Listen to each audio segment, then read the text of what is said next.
tappet noise, mileage, service quality. Are these Himalayan 450 deal breakers or just overblown fears? If you are thinking of buying the Himalayan 450, you've come to the right place. Today, we will cover 15 of the most important FAQs on this bike. We will cover things like the ownership experience, reliability, everyday usability, accessories, and finally, we will wrap up this video with a couple of things that you should check if you are getting a second-hand Himalayan 450.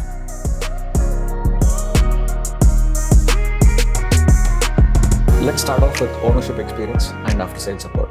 Question number 1. How is Royal Enfield's after-sales service?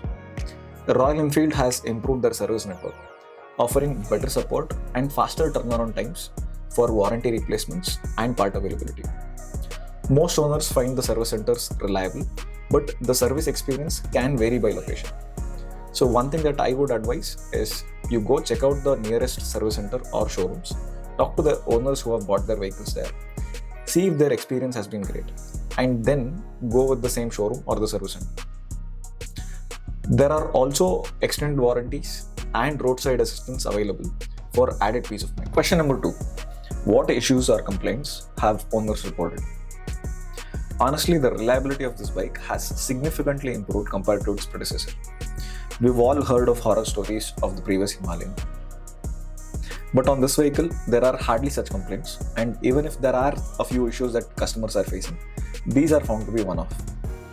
Personally, I have two problems. One is the weight of this bike, which is hard to maneuver in tight spaces and parking spots. And second, the chassis and the suspensions are so good that the engine feels like it is a little bit underrefined. Question number 3. How well does Royal Enfield handle customer grievances for the Himalayan 450? Let me answer this question with an example. Somebody I know who is very close to me owns a classic 350. His bike had cutoff issues. The service center folks initially couldn't figure it out, but finally ended up changing the entire harness and the electricals on this bike.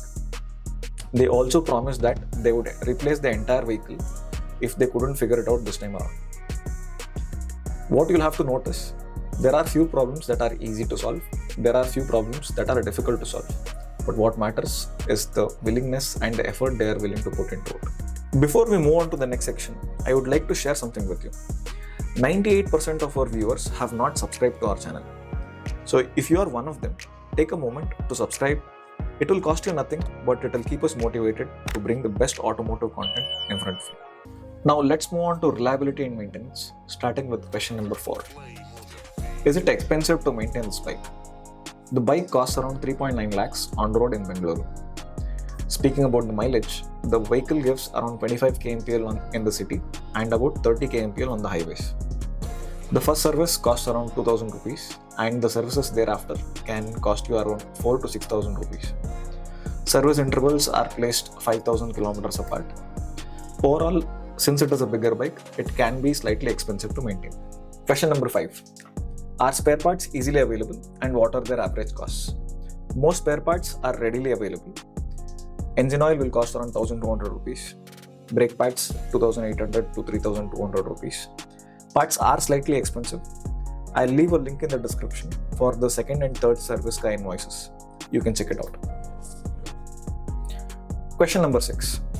How reliable and durable is the Himalayan 450 for long-term usage? So far, it's been good. Customers have been munching miles on this vehicle and we have not heard any major complaints that are coming in. One thing that RE does very well is that they're connected to their customer groups and they're always on the lookout for constant feedback that can help improve their products. One thing that we will have to note and give credit to is that this is the first liquid-cooled engine that RE has put out in this segment and we have not heard any major complaints so far. That is a plus point. Now let's talk about everyday usability and comfort. Starting off with question number 7. Is the Himalayan 450 suitable for regular city commutes as well as long distance touring? The answer is yes. The bike is surprisingly maneuverable considering the size. It can get slightly tricky in conditions where you'll have to pull the bike out of a parking lot. Customers do have complaints about the stand, but overall it is manageable. On the highways is where the bike truly shines. The upright ergonomics, the comfort, and the suspension make it a treat to ride. Question number 8. How comfortable is the Himalayan 450 for both rider and the pillion over long journeys? Honestly, I love the comfort on this vehicle. I can't speak enough about the upright ergonomics, the excellent seat, and the chassis and the suspensions on this vehicle. The rider seat is slightly stiff, which ensures that you can spend longer time on the saddle. The pillion seat is slightly soft, which means you might have to take a break every 100 kilometers when you're on long journey. Question number 9. What is the real world fuel efficiency and how often should I refuel? Expect a mileage of 25 kmpl in the city and about 30 kmpl on the highways. With a 17-liter tank, you can travel comfortably between 450 to 500 kilometers between two consecutive fuel stops. This makes it ideal for long distance remote journeys. Question number 10. How practical is the Himalayan 450 for off-roads and high altitude adventures? The bike is a highly capable off-roader. It has longer travel suspensions, switchable ABS, and very good build quality. One thing that you will have to note is for amateurs or shorter people like myself, it is better to go off-roading with a companion. The bike is named Himalayan and it should do fairly well in high altitudes. Before we move on to the next section, I'd like to take a moment to thank our sponsors for this video. Well, nobody paid for this video, so this video is brought to you by Henny's Garage. Henny's Garage was started with an intent to help racers go faster around the racetrack. We want to use that expertise that we have built to help you buy better products. Now let's talk about features and accessories. Starting off with question number 11.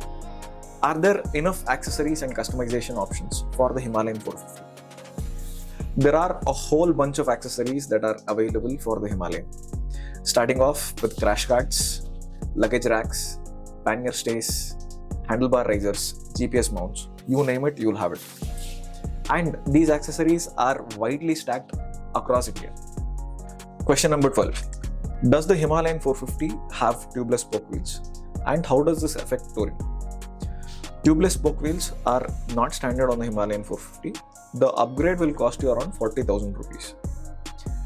Punctures on highways can be tricky to maintain, and this is an upgrade that I will also recommend. Now let's talk about value and comparisons. What is the resale value and depreciation rate of the Royal Enfield Himalayan 450? The Himalayan 450 retains a solid resale value thanks to the Royal Enfield branding and the demand for second-hand motorcycles. You can go check out online and you will see that the resale value of the Royal Enfield Himalayan is better than competition. Question number 14. How does the Himalayan 450 compare with competitors like KTM 390 Adventure or BMW G310 GS in real world use? Although in terms of outright performance, the competition might do well, I would any day recommend the Royal Enfield Himalayan 450 for people who prefer superior comfort, who commute a lot on highways, and for better value for money. Question number 15. What should I check before buying a used Himalayan 450? Start from front axle and go towards the rear. Inspect for loose bolts, electrical harnesses, scratches, and suspension leaks. Then start the engine, rev it a little to see if there is smoke coming out of the exhaust. Definitely ask for service history and invoices from the owner.